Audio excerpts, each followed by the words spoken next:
আমাদের যে মস্তিষ্কে যে রক্ত চলাচল হয়, রক্ত চলাচল যখন ব্যাঘাত ঘটে, সেটাকে আমরা সাধারণত স্ট্রোক বলে থাকি। স্ট্রোকের ২ টা ভাগ আছে। একটা হচ্ছে যে রক্ত জমাট বাঁধা, একটা হচ্ছে রক্তক্ষরণ। সবচেয়ে কমন হচ্ছে রক্ত জমাট বাঁধা। এটা সাধারণত মেক্সিমাম ৮৫% মানুষের হয়। আর বাকিটা হচ্ছে রক্তক্ষরণ। তো রক্তক্ষরণটা হচ্ছে যে যদি যাদের প্রেশার থাকে, সাধারণত তাদের ক্ষেত্রে দেখা গেছে যে হঠাৎ করে প্রেশার বেড়ে গেলে যেটা হয় এই রক্তক্ষরণটা হয়। আর ইসকেমিক স্ট্রোক যেটা রক্ত জমাট বাঁধে, মাথা ব্যথা কি কারণে হয়? মাথা ব্যথা হচ্ছে একটা কমন রোগ। দেখা গেছে যে এই রোগীর পরিমাণ দিনকে দিন বাড়ছে। মাথা ব্যথা মনে রাখতে হবে ২ টা কারণ আছে। একটা হচ্ছে প্রাইমারি, একটা হচ্ছে সেকেন্ডারি। মানে ব্রেনে যদি কোনো টিউমার হয় বা দেখা গেছে কোনো ইনফেকশন এইসব ক্ষেত্রে বা ব্রেনে যদি কোনো ট্রমা হয় সেগুলো হচ্ছে সেকেন্ডারি। প্রাইমারি হচ্ছে টেনশন টাইপ হেডেক, মাইগ্রেন।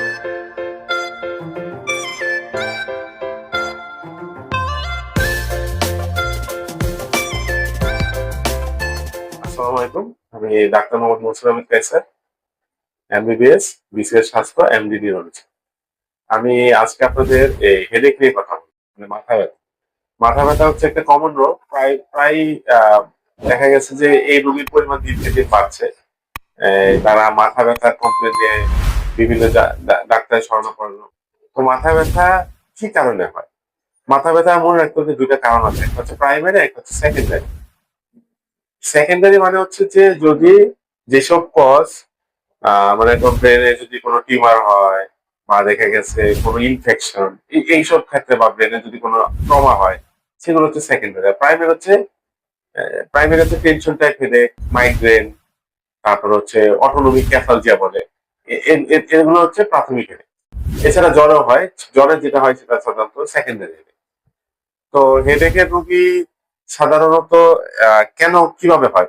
মেকানিজমটা কি? কিভাবে হয়? এটা হচ্ছে যে আমাদের ব্রেনে যে কিছু পেইন রিসেপ্টর আছে। এই পেইন রিসেপ্টরে যে পেইন পাথওয়ে, এই পেইন পাথওয়ের মাধ্যমে এই হেডেকটা যায়। দেখা গেছে এই হেডেকটা ট্রাইজেমিনাল নার্ভ আছে আমাদের ব্রেনে একটা।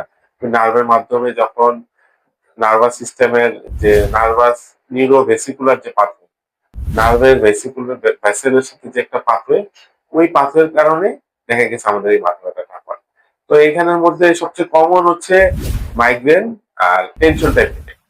মাইগ্রেনটা দেখা গেছে যে মানে প্রায়শই আছে। এই ধরনের রোগীদের সাধারণত মাথা ব্যথা হয় অনেক দিনের, একপাশে হয়, সাথে বমি হয়। এছাড়া তারা থ্রবিং বলে, যেটাকে তারা ঠোরায় বলে।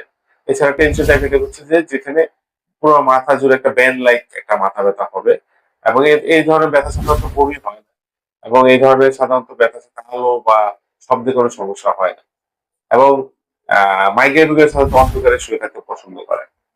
এছাড়া যেটা সেকেন্ডারি হেডেক হচ্ছে যেমন যদি কোনো ব্রেনের ট্রমা হয় বা ব্রেনের টিউমার হয়, সে কারণে যেটা হয় সেটা সেকেন্ডারি।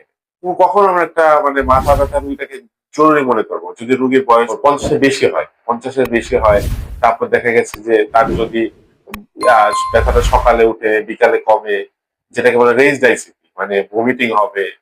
তারপর দেখা গেছে যে ব্যথাটা সকালে উঠলে বাড়বে, আস্তে আস্তে সন্ধ্যার দিকে কমবে।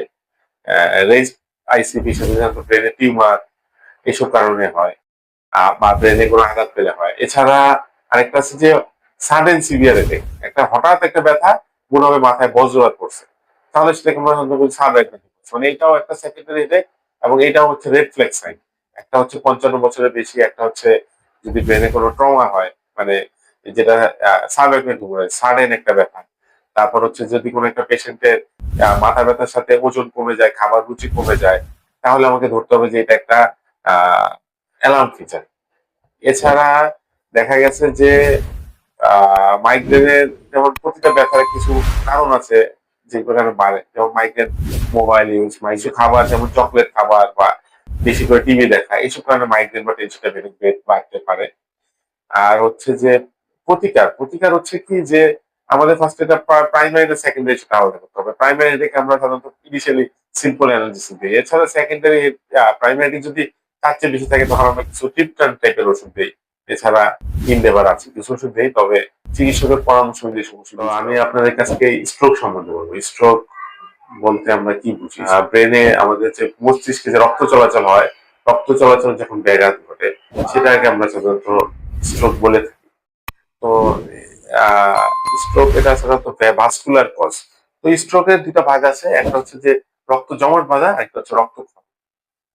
তো সবচেয়ে কমন হচ্ছে রক্ত জমাট বাঁধা, এটা সাধারণত ম্যাক্সিমাম 85% মানুষের হয়, আর বাকিটা হচ্ছে রক্তক্ষরণ। তো রক্তক্ষরণটা হচ্ছে যে যদি যাদের প্রেশার থাকে, সাধারণত তাদের ক্ষেত্রে দেখা গেছে যে হঠাৎ করে প্রেশার বেড়ে গেলে যেটা হয় এই রক্তক্ষরণটা হয়।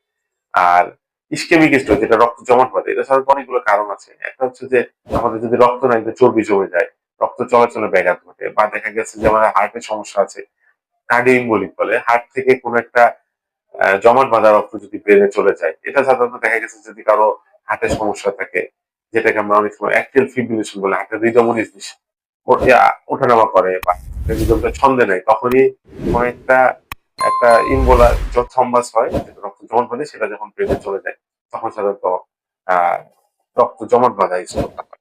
আর হচ্ছে যে এই ধরনের স্ট্রোকের সমলক্ষণটা কি? স্ট্রোকের লক্ষণ হচ্ছে যে এটা ফার্স্ট বলে, মানে যদি শরীরের কোনো পাশ অবশ হয়ে যায় আর কথা বেড়ে যাচ্ছে, স্পিচ স্লারিং হয়ে যাচ্ছে, তাহলে আমাকে বুঝতে হবে যে এটা স্ট্রোক হয়েছে, এবং এই পেশেন্টকে আমাকে অতি সত্বর হাসপাতালে নিয়ে আসতে হবে। এবং দেখা গেছে যে কিছু আছে যে আবার টিআই বলি আমরা, যেটা কিনা থাকে, থাকার পর 15 মিনিট ধরে একটা হাত অবশ সাথে সাথে ভালো হয়ে যায়, তাহলে সেটা টিআই। এবং টিআই কিন্তু ঝুঁকি আরো বেশি স্ট্রোকের। তো স্ট্রোকের যেটা হচ্ছে যে ইসকেমিক স্ট্রোক, এগুলো রিস্ক ফ্যাক্টর আছে, বয়স একটা রিস্ক ফ্যাক্টর। তারপর হচ্ছে যে এটা সাধারণত পুরুষদের বেশি হয়। তারপর হচ্ছে যদি ডায়াবেটিস, প্রেশার, কিডনির সমস্যা, হার্টের সমস্যা বা চর্বি বেশি থাকে তাহলে হতে পারে। আর এগুলো রিস্ক ফ্যাক্টর তো ইসকেমিক হিমোরেজিক দুইজনের ক্ষেত্রে বেশি, তবে ইসকেমিকের ক্ষেত্রে মানে রক্ত জমাট বাঁধার ক্ষেত্রে এই ধরনের ঝুঁকিটা বেশি। তার মানে এইসব রোগীর ক্ষেত্রে আমার ডায়াবেটিস, প্রেশার পরিমাপ করতে হবে এবং নিয়ন্ত্রণে রাখতে হবে। আর এছাড়া হচ্ছে যে হিট স্ট্রোক বলতে তো আসলে আমরা বলি হিট স্ট্রোক, কিন্তু এটা আসলে স্ট্রোক না। আবার হার্ট স্ট্রোক যেটা বলে, এটা আসলে হার্টের অসুখ। দ্যাট মিনস স্ট্রোক হতে গেলে আপনাকে কোন একটা পাশে অবশ হতে হবে, নাহলে কথা বাঁচতে হবে। আর এছাড়া ধরেন টিআই যেটা বললাম যে 15 মিনিট থাকে, এরপর ভালো হয়ে যায়, চোখে হয়তো বা দেখতে পারতেছে না, 15 মিনিট পরে চলে গেছে, ঠিক হয়ে গেছে, সেটা এক ধরনের টিআই বলি আমরা। আর হচ্ছে যে স্ট্রোক, আরেকটা তো বললাম যেটা রক্তক্ষরণ হয়, যাদের অতিরিক্ত প্রেশার কন্ট্রোল নাই। এছাড়া আরো কিছু আছে যে ইয়াং স্ট্রোক বলে, যাদের 40 বছর কম হয়, এগুলো সাধারণত হার্টে কোনো যেটা ভালভুলার ডিজিজ, হার্টে কোনো যদি ভালভের সমস্যা থাকে বা চর্বি যদি বেশি থাকে। এছাড়া আরো কিছু রোগ আছে, কানেক্টিভ টিস্যু, এসএলই, থ্রম্বোফিলিয়া, হচ্ছে যে শরীরে যদি জমাট বাঁধে, যে পরিমাণগুলো রক্ত জমাট বাঁধে, যারা কিনা রক্ত জমাট বাঁধতে দেয় না, তাদের পরিমাণ যদি বেশি হয়ে যায়, তাহলে এই ধরনের ঝুঁকি বাড়ে। আর এই ক্ষেত্রে আমাদের করণীয় কি? করণীয় যেটা বললাম যে একজনের যদি কোনো পাশে অবশ্যই যেটা লোক হতে পারবে, ভর্তি করে হয়তো ছেলে এমআরআই করতে হবে। পরে যদি রক্তক্ষরণ হয় তাহলে এক ধরনের চিকিৎসা, রক্ত জমাট বাঁধা হলে আরেক ধরনের চিকিৎসা। আর এইসব রোগী দেখা গেছে অনেক সময় খেতে পারে না, মানে খাবার খেলে কাশি দেয়, তাহলে আমাকে চেষ্টা করতে হবে রোগীকে খাবারের সময় যদি কাশি দেয় খাবার না খাওয়াতে, সেক্ষেত্রে নল দিয়ে খাবার দিতে, নাহলে খাবার ফুসফুসে চলে যেয়ে সমস্যা হতে পারে। আর এছাড়া এই ধরনের স্ট্রোকের রোগীদের দেখা গেছে তারা অনেক সময় বিছানায় থাকে, বিছানায় থাকার কারণে ঘা হয়ে যায়, ব্রেড সোর, এছাড়া নিউমোনিয়া হয়, খিঁচুনি হয়। আমাদের এইসব নিয়ে লক্ষ্য রাখতে হবে, পায়ে যাতে ব্যায়াম করে, বইটা ঠিক মতো করে ব্যায়াম করা হয়। তারপর হচ্ছে যে আর হিমোরেজিক স্ট্রোক হচ্ছে আমাকে প্রেশার কন্ট্রোলে রাখতে হবে। কন্ট্রোল রাখতে হবে। আরেকটা আছে সাব অ্যাকুয়াট হিমোরেজ, এটাও এক ধরনের স্ট্রোক। এটার ক্ষেত্রে দেখা গেছে যে আমাকে রোগীর কিছু রক্ত, যেটা রক্ত, যে রক্ত নালী দেখা গেছে এখানে অ্যাবনর্মাল বলে একটা ভেসেল ডাইলেট হয়ে যায়, সেটার ক্ষেত্রে সেটা যখন ফেটে যায় তখন এই ধরনের সাব অ্যাকুয়াট হিমোরেজ হয়। আর এগুলোতে সামনে খুব সিভিয়ার মাথা ব্যথা। আর ইসকেমিক স্ট্রোক আর হিমোরেজিক স্ট্রোকের মধ্যে দেখা গেছে হিমোরেজিক স্ট্রোকের মধ্যে বমি বমি এগুলো সাধারণত বেশি থাকে। তো যাই হোক, এইসব রোগীর ক্ষেত্রে আমাকে প্রতিশত হাসপাতালে ভর্তি হতে হবে এবং সেই অনুযায়ী চিকিৎসা নিতে হবে। এবং এইসব রোগীর ক্ষেত্রে আমাকে সিটি স্ক্যান এমআরআই করে তার রোগটা কনফার্ম করতে হবে, পরবর্তীতে পরীক্ষা করে যে কেন হয়েছে, হার্টের কারণে হয়েছে না রক্ত জমাট বাঁধা হয়েছে নাকি প্রেশারের কারণে হয়েছে, সেটা আমাকে ইভ্যালুয়েশন করতে হবে। ধন্যবাদ।